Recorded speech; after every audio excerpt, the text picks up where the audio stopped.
I hear from so many people who say, well, I tried meditating and I really tried sincerely, but I can't blank my mind. Well, neither can I.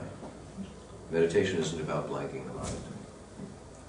Meditation is very simply about building a muscle. Just like curls build the biceps.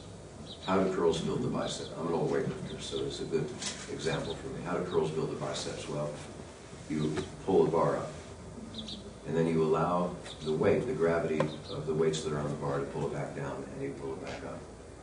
And the gravity pulls it back down again, and you pull it back up again. Meditation is just like that. Meditation is not about quieting the mind. It's about focusing the mind on one thing. Because most of the time our minds are all over the place. And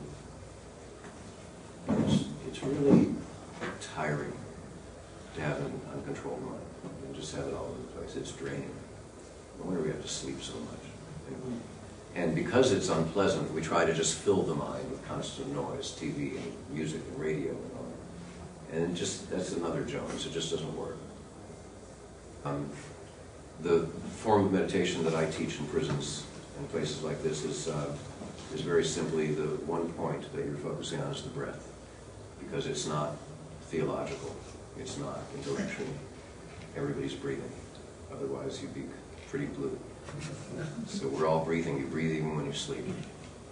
And so all we're doing is focusing the mind somewhere around here and paying attention to what it feels like to breathe in and breathe out. Breathe in, breathe out. There's nowhere that can be taken away from you. You can be in death row and lockup, open population, or Beverly Hills or the White House, and you've got breathing in, breathing out.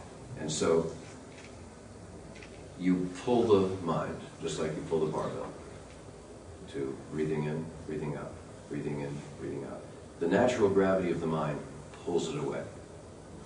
And you're lost in thought. You forgot all about your breath after a few seconds. And as soon as you notice that you forgot about your breath, you simply pull it back. Breathing in, breathing out, breathing in, breathing out. The mind wanders again. Now, when we do curls, I've never seen anybody do curls like this. 1, damn it. 2, damn it. Damn it. 4, shit. But that's how people meditate. Every time their mind wanders, it's like this feeling of failure and frustration. And it's silly, because that's what the mind is going to do. And we wouldn't build the bicep if we just held the bar up here. The pulling it back is what builds the muscle. And so that's all we have to do in meditation, and that makes it accessible for anybody. There is nobody who can't just breathing in, breathing out, breathing in. Oh yeah, this is oh, breathing in, breathing out. There's nobody who can't do that. And so what happens is that the mind is an interesting organ. As we get a little bit better at focusing the mind on one thing, like the breath, and it just takes time. It's just like curls. You add weight every couple of weeks. You add 2.5 pounds on each side, and it's just like that. As we get a little better, like now it's 10 or 12 breathing in and breathing out before our mind wanders instead of 1. The mind does an interesting thing. The mind knows how to quiet itself as we learn how to focus it on one object. We can never quiet the mind. That's like running after a butterfly too. It just fills the mind with more noise and tension to try to quiet it. Believe me, I've tried.